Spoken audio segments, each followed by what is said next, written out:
But if you're the common man, I think that the good days are over.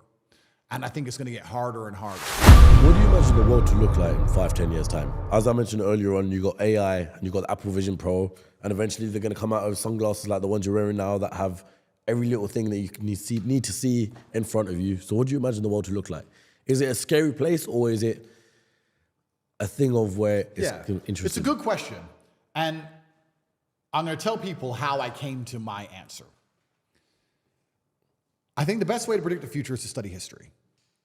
I believe in times of old, let's go back the last 3,000 years. If you were a king, your life was pretty good. Or it was as good as life could be. To be a king, you had power, influence, money. That's what you had, and you were a king, and you lived a good version of life. If you weren't a king, you were an average man, a common man. Mm-hmm.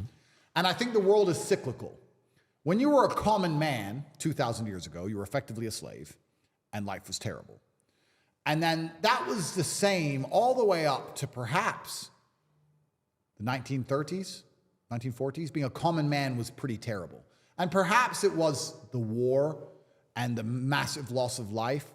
Perhaps it was something else, I'm not sure. But I kind of feel like there was a golden period between in the 50s to 60s to 70s to 80s, maybe even the 90s, where being a normal, hardworking man, because life is cyclical, went from being a terrible existence to quite a good existence. In the 60s, you could be a normal man who worked in a factory, an unskilled labor job, and with one wage, you could afford a house, you could afford a car, you could afford to raise a family, your children would not be taught garbage in school, your wife would respect you, you'd have a home-cooked meal. Times were good. Times were good. All the things I said about playing Uno earlier in Hyperbole are true. What matters most? Your wife loves you, you're respected as the breadwinner, your kids respect you, they listen to you, your house is clean, your house is safe, your car works, your life is good.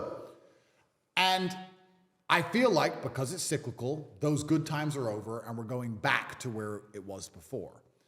The kings have always been fine, and we always will. But if you're the common man, I think that the good days are over. And I think it's going to get harder and harder. Inflation is going to absolutely decimate your spending power.